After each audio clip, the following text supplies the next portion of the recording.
Welcome back to our channel. But don't just scroll away. Because what you're about to hear is not just a business story.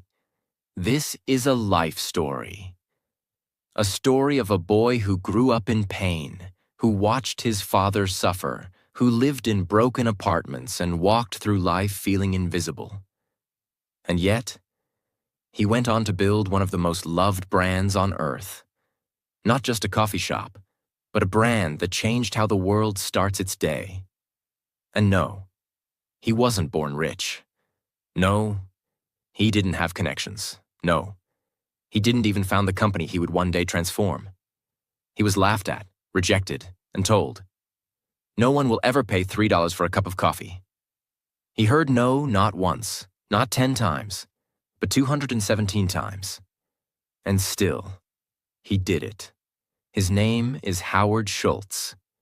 And this is the story of how he turned a painful childhood into a billion-dollar brand. How he transformed coffee into culture. And how rejection became the fuel that made him unstoppable. And yes, while you listen, you're also improving your English. Because we use clear, emotional, beginner-friendly storytelling that helps you learn new words, real-life lessons, and become fluent through stories. So grab your coffee, or your dreams, because this isn't just a story you'll remember. This is a story that might change your life. Part 1. The Boy Who Grew Up in Japan. Brooklyn, New York, 1953. Howard Schultz was born into a world where dreams were small, because life was hard. He grew up in the Bayview housing projects, a government housing project in a rough Brooklyn neighborhood where people survived paycheck to paycheck. His father was a delivery driver, no big job, no stability, no health insurance. One day he slipped on ice and injured his hip badly. And you know what happened? Nothing. No medical help, no compensation, no support, no voice. Howard watched his father, a strong man, become broken and hopeless overnight. He watched him sit on the couch, jobless, depressed, and filled with shame. There was no one to help, no one to care. Howard would later say, "That moment changed me. I saw what it meant to be a number, not a person. I promised myself, if I ever built a company, it would honor people, not crush them." He was just a boy, but that pain stayed in his soul. They were so poor, Howard used to feel embarrassed to bring friends home. He had no room of his own, no luxury, not even enough clothes sometimes. He said, "When you're that poor, you never forget it. Poverty leaves a shadow." But this shadow didn't kill him. It lit a fire inside him. Howard had no path laid out for success, but he had one superpower: determination. He played sports. He worked odd jobs. He sold newspapers. He saved money. And against all odds, he became the first in his family to go to college. But even that wasn't easy. He didn't go to Harvard. He went to Northern Michigan University on a football scholarship and worked as a bartender and salesman to pay for school. After college, he started working as a salesman for Xerox, one of the best sales training companies at that time. He was good, very good. But Howard wanted more. One day, he joined a small kitchenware company. His job? Sell coffee machines to local cafes. And that's when something unexpected happened. While analyzing sales reports, he noticed one small client in Seattle kept buying more machines than anyone else. He was curious, so he flew there to find out why. The company was called Starbucks. At that time, it had just 4 stores, and it didn't even sell coffee to drink, just beans, grinders, and equipment. But there was something about the people, the energy, the philosophy. Howard fell in love. He said, "There was something magical about Starbucks. I saw more than coffee. I saw warmth, authenticity, culture." And in that moment, a seed was planted. He quit his job. He joined Starbucks. But he had no idea that this small decision would lead to the biggest battle of his life. Howard Schultz had seen pain. He had felt invisible. He had been poor, hopeless, and humiliated. But he also had a dream: to build something better than what his father had, to build a company that respected people. And he had just found the perfect soil: Starbucks. What he didn't know yet was that the very people he admired would soon turn down his biggest idea. They would say, "That's not who we are." But Howard Schultz was no ordinary man. He didn't just sell coffee. He was about to sell a new way of life. Howard Schultz had joined Starbucks, a small company in Seattle. He was not the owner. He was not rich. He was just an employee. But inside him, something bigger was growing, a vision that nobody else could see. In 1983, Starbucks sent Howard to Milan, Italy, for a trade show. It was supposed to be a short business trip, but what he discovered there changed the direction of his life. As he walked through the streets of Milan, something caught his heart.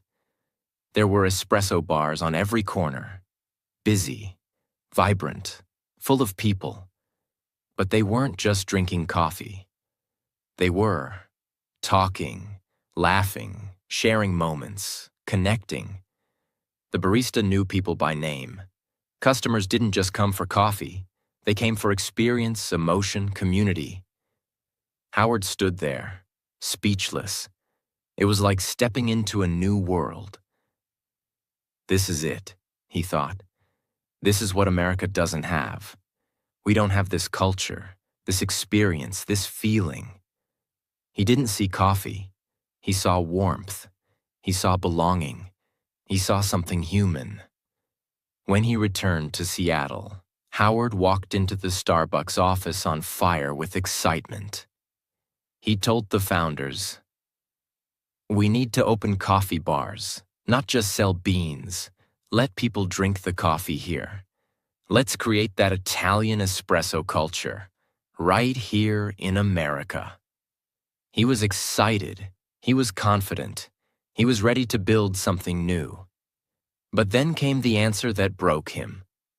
The founders of Starbucks, Jerry Baldwin, Zev Siegel, and Gordon Bowker, listened quietly. Then they said, "No, that's not who we are. We sell coffee beans, not serve drinks." They didn't believe Americans would ever go for it. They thought people wouldn't pay $2 or $3 for a cup of coffee. They thought it was too risky, too strange. Howard was stunned. This was his moment, his dream, his mission, and it was crushed. Howard didn't argue. He didn't scream. But inside he knew, if they won't do it, I have to do it myself. And so, with nothing but belief, Howard made the biggest decision of his life.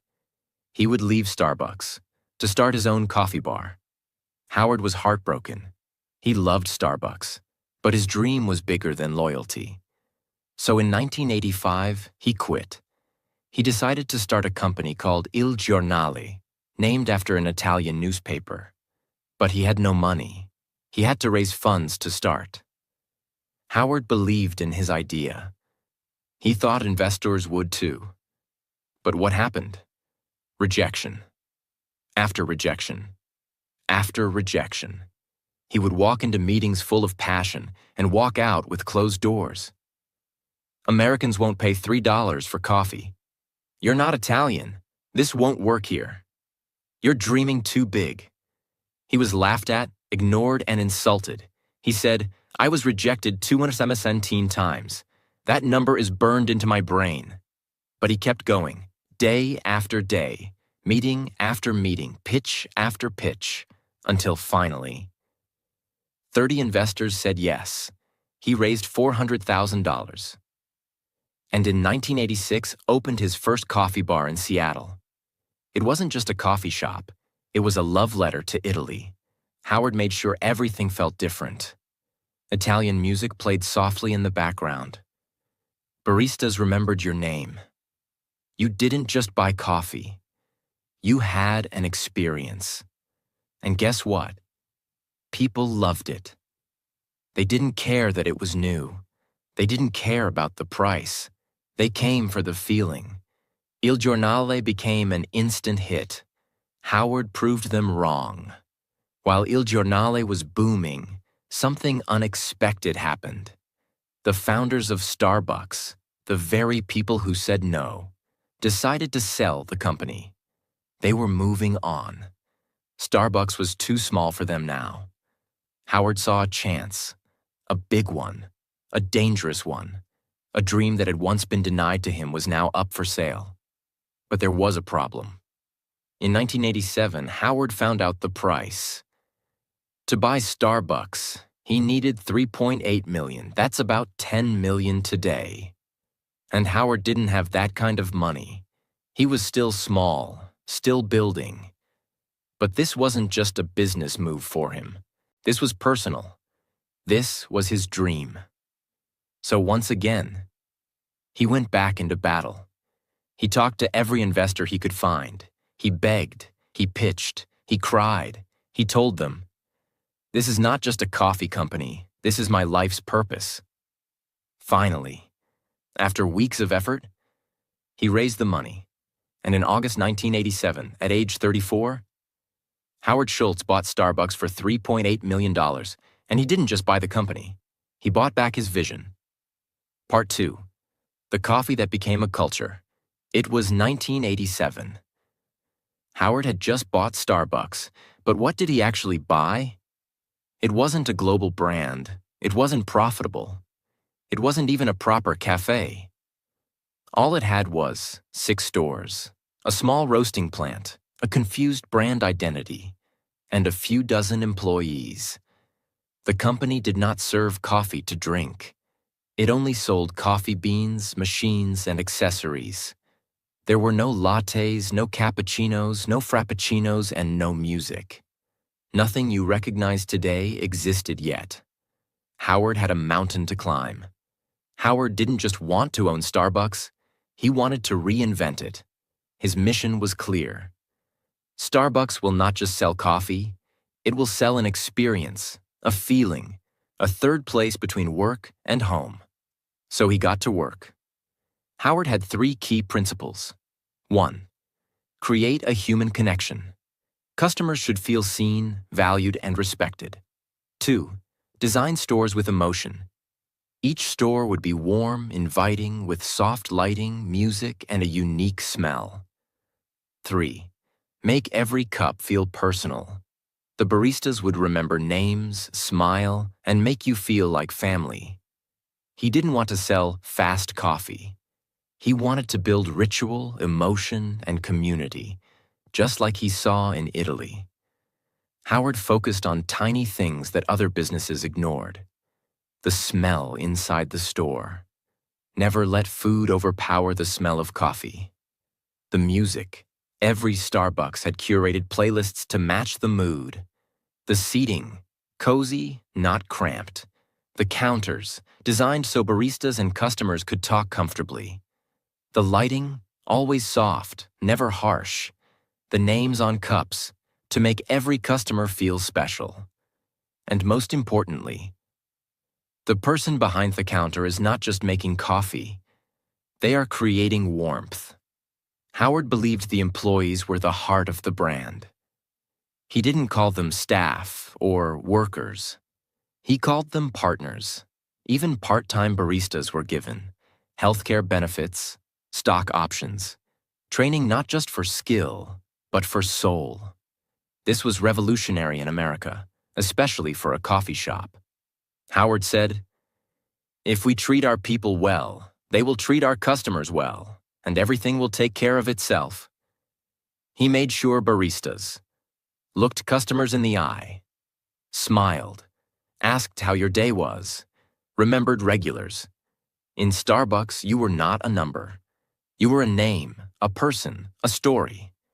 In 1987, after Howard took over, Starbucks had just 6 stores. No national presence, a huge vision but very little profit. Over the next 5 years, he grew Starbucks to 165 stores across cities like Chicago, Vancouver, and New York. But this growth wasn't random. Every location was carefully picked. Every store was designed to create community, not just sell coffee. Howard refused to franchise the stores. Why? Because he wanted to protect the experience. He said, "I want to control the quality, the emotion, the feeling. That can't be outsourced." Before Starbucks, most Americans had never heard of espresso, latte, cappuccino, macchiato, frappuccino. Howard made these words part of everyday life. He trained his staff and customers to learn them, patiently and respectfully. And slowly, the culture changed. People didn't just say coffee, they said, "Can I get a tall vanilla latte with soy milk?" Starbucks didn't just sell drinks. It educated, uplifted, and reshaped how people thought about their daily routine. Howard knew the power of branding. He didn't want just a good cup of coffee. He wanted customers to feel proud holding a Starbucks cup. So they invested heavily in clean, minimalist logo design, high-quality cup materials, consistent green and white branding, a sense of premium experience. Very soon, holding a Starbucks cup became a statement. I'm successful. I have taste. I take care of myself. This is my time. Howard realized something deep. People aren't just buying coffee. They're buying a moment of peace, a sense of belonging, a way to feel seen. And that's exactly what he gave them. For a few dollars, 3, 4, 5, people didn't just get a drink. They got a cozy seat, calm music, friendly conversation, a small break from the chaos of life. And that was priceless. By the early 1990s, Starbucks had expanded to several major U.S. cities. It was earning millions in revenue. Customer loyalty was extremely high. The brand was now seen as modern, classy, and cool. People went to Starbucks to read, to write, to have meetings, to fall in love, to take a break, to feel human. By the early 1990s, Starbucks was no longer just a Seattle brand. It had become a national sensation. The coffee shop was a cultural icon, a lifestyle statement, a business case study, and a morning ritual for millions. But Howard was not satisfied. He wasn't thinking about 100 stores. He was thinking 10,000. He wanted to take Starbucks to Europe, Asia, every airport, every corner of every city. And to do that, he needed serious capital. In 1992, Starbucks went public on the NASDAQ stock exchange. Ticker symbol, SBX. Stock price, $17 per share. Initial valuation, around $250 million. Howard Schultz, once rejected 217 times, now had built a company that Wall Street wanted to own. The IPO was a massive success. Starbucks stock skyrocketed in the first year. With fresh funding, Howard had the fuel he needed to expand faster than ever before. While Starbucks was expanding, something unexpected happened. In 1994, in Santa Monica, California, a small group of Starbucks baristas noticed something. Customers were asking for cold blended coffee drinks. At the time, Starbucks had no cold coffee menu. But these baristas didn't wait for approval. They experimented. They blended espresso with ice, milk, chocolate, whipped cream, and created something new. When Howard found out, he didn't punish them. He didn't say, "That's not in the manual." Instead, he tasted the drink and smiled. "This is brilliant," he said. "We're launching it nationwide." In 1995, Starbucks officially launched the Frappuccino. It became an instant sensation, especially with younger customers. In its first full year, Frappuccino generated over $50 million in revenue. It wasn't part of the original plan, but it became one of Starbucks' most successful products of all time.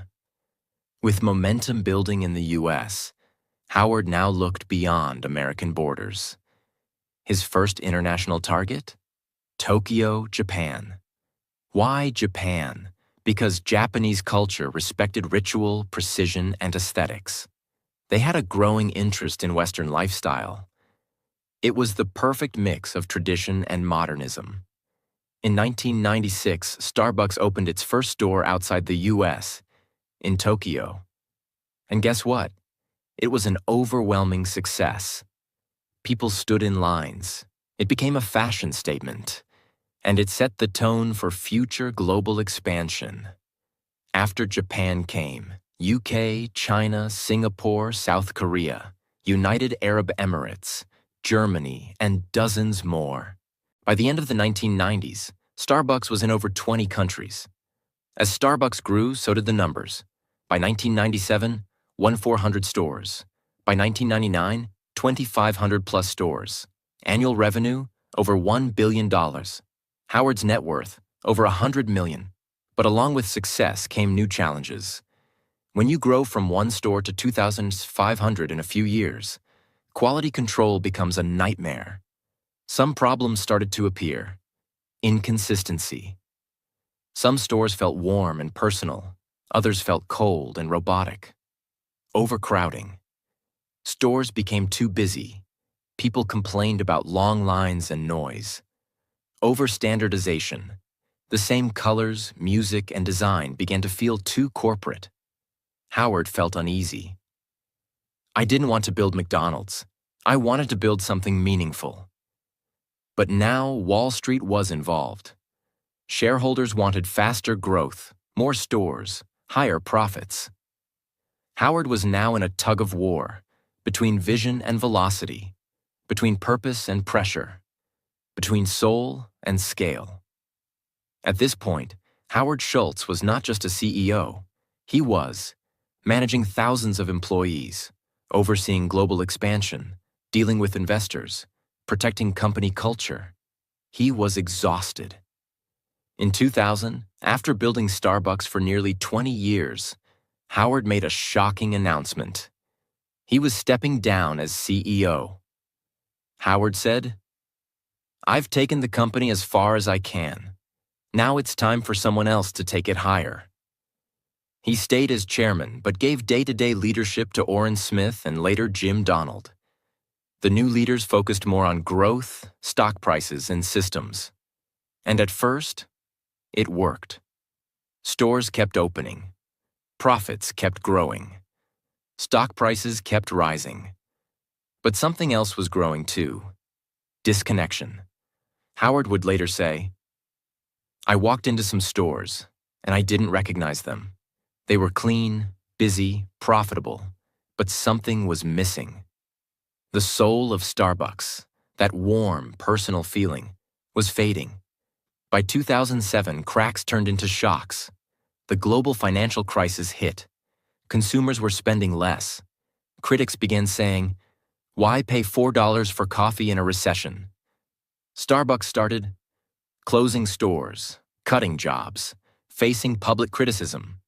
Its stock price dropped from $40 to $8, an 80% crash. And suddenly the company that once felt invincible looked like it might fall apart. Howard watched from the sidelines, helpless, frustrated, and heartbroken. But he wasn't done yet. Part 3. The Comeback of a Broken Dream. It's 2008. Starbucks is in trouble. The global economy is falling apart. The world is entering a financial crisis. People are losing their jobs. Families are cutting their spending. And suddenly, $4 coffee no longer feels like a small treat. It feels like a luxury they can't afford. Sales drop. Customer visits fall. Store traffic slows. Starbucks, once a symbol of modern culture, is now seen as overpriced, overrated, overexpanded. And the numbers are brutal. In 1 year, the stock falls from $40 to under $8. The company loses over $6 billion in value. Store closures begin. Hundreds of locations shut down. Thousands of employees are laid off. Morale collapses inside the company. The magic is gone.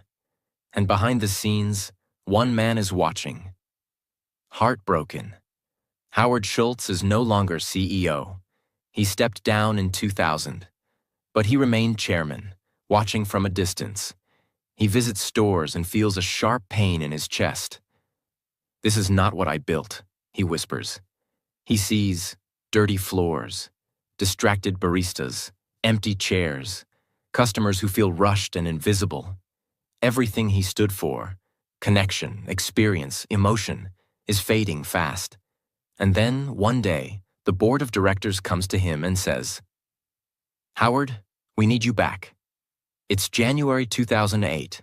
Howard Schultz, now 54 years old, steps back in as CEO of Starbucks.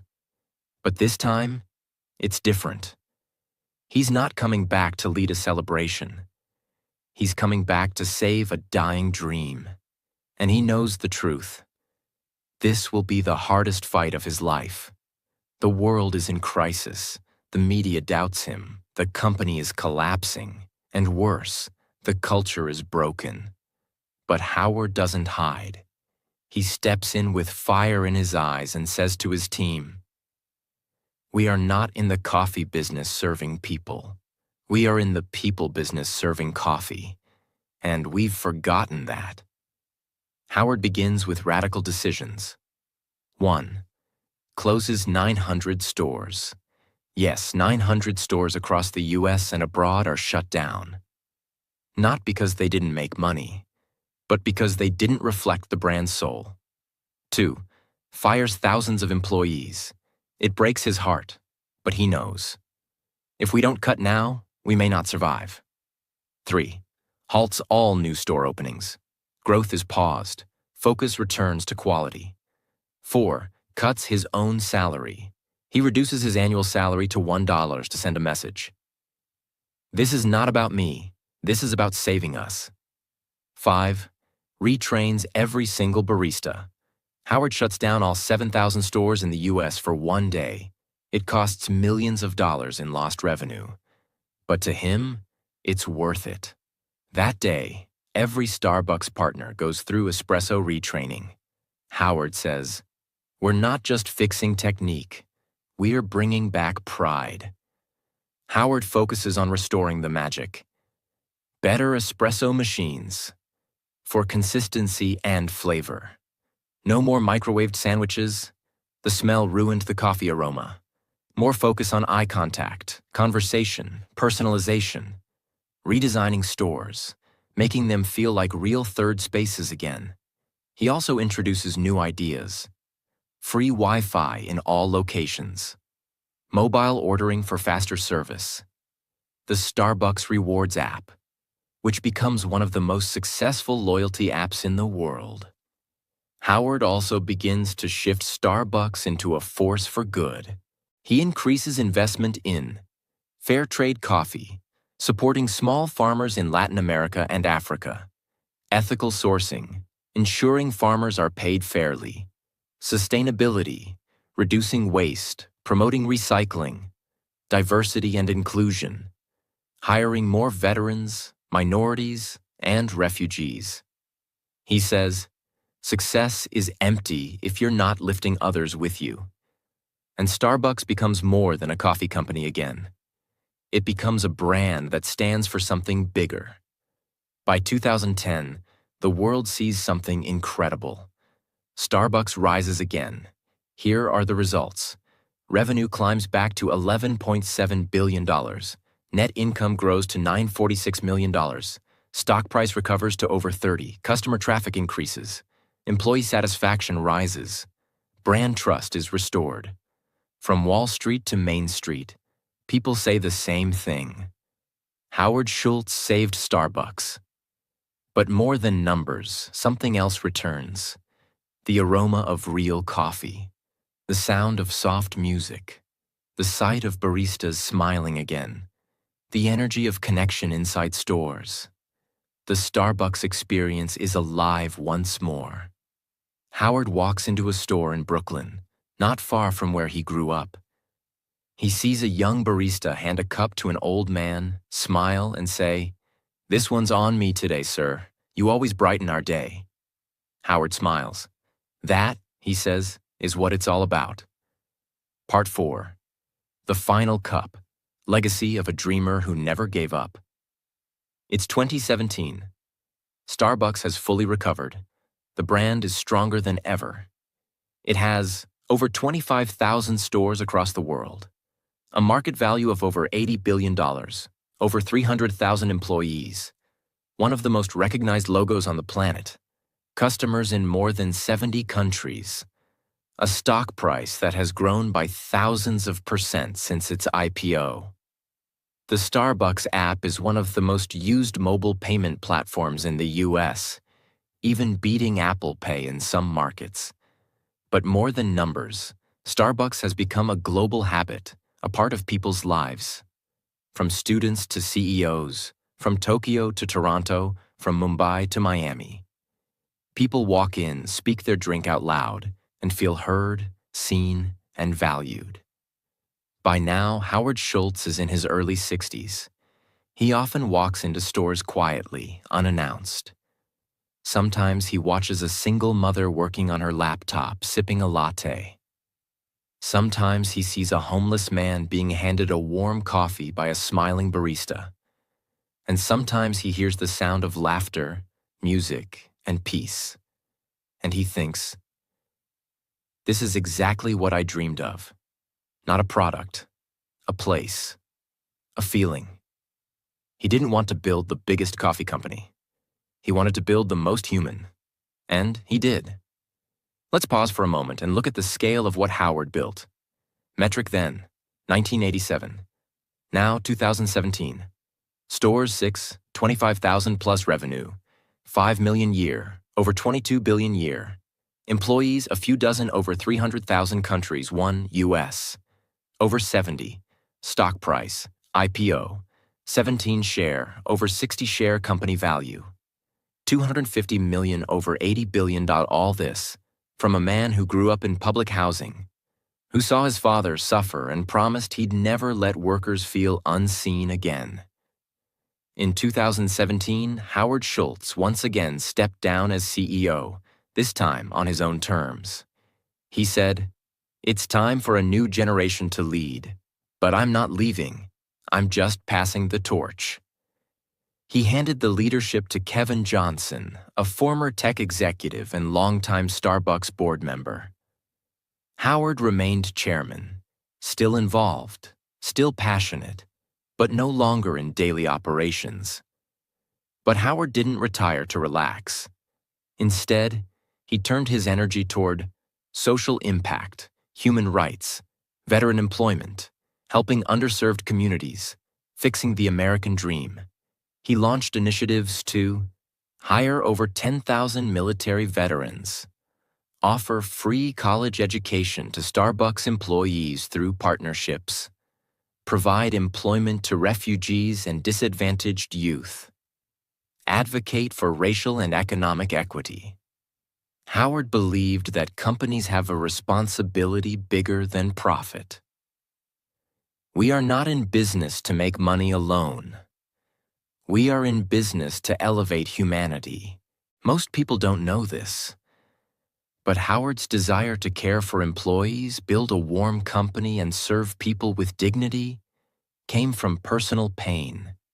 His father, Fred Schultz, was a delivery truck driver. One day he slipped on ice and injured his hip. He was fired. No compensation, no support, no respect. Howard was only 7 years old at the time. He never forgot how his father sat at home, broken, both in body and in spirit. I saw what happens when workers are invisible. Starbucks became the answer to that pain. So he built a company where even a part-time barista got healthcare, stock options, education, and dignity. In 2019, Howard announced he was exploring a run for President of the United States. Why? Because he believed that leadership meant service, not power. He wanted to bring the same human-first philosophy he used at Starbucks into the political world. Although he eventually dropped the idea, the message was clear. I was a poor kid from the projects. I built something that touched the world. So why not use that experience to heal even bigger things? Today, Howard Schultz is retired from Starbucks, but the culture he built still lives in. Every smiling barista, every warm cup of coffee, every customer who sits and feels at peace, every employee who is called a partner, not a worker, every morning ritual that begins with a name written on a cup. He turned coffee into connection. He turned a commodity into a community. And he showed the world that you can build a billion-dollar company without losing your soul. What you can learn from Howard Schultz. 1. Your past does not define your future. A poor boy from the projects can build a global brand. 2. Rejection is not the end. It's the beginning. Howard was rejected 217 times before someone believed in him. 3. Lead with your heart, not just your head. Profit is important, but people are everything. 4. Your business is your legacy. Every decision you make leaves a mark on someone's life. 5. Success means nothing if your people feel invisible. Howard built a company to heal the pain he saw in his father's eyes. Howard once said, "Dream more than others think practical. Care more than others think wise. Expect more than others think possible. And don't be afraid to be the only one who believes." He believed. And because he believed, today, over 100 million people walk into Starbucks stores every week. Not just for coffee, but for comfort, connection, and a small piece of hope. And it all started with a boy who had nothing except a dream and a reason to never give up. This is the end of the Starbucks story. But this should be the beginning of your story. Maybe you have no money. Maybe your family never believed in you. Maybe you feel invisible. But remember this: if Howard Schultz could do it, so can you. Don't wait for permission. Don't wait for comfort. Don't wait for the world to clap. Start now. Build. Believe. Begin. Because your dream matters. And one more thing. This story wasn't just about coffee. It was about life, leadership, love, and legacy.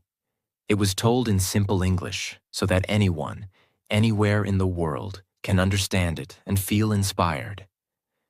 So if you learned something today, if you felt something today, then share it. Because maybe someone out there needs to hear this story more than you can imagine. Thank you for listening. Thank you for dreaming. And thank you for believing.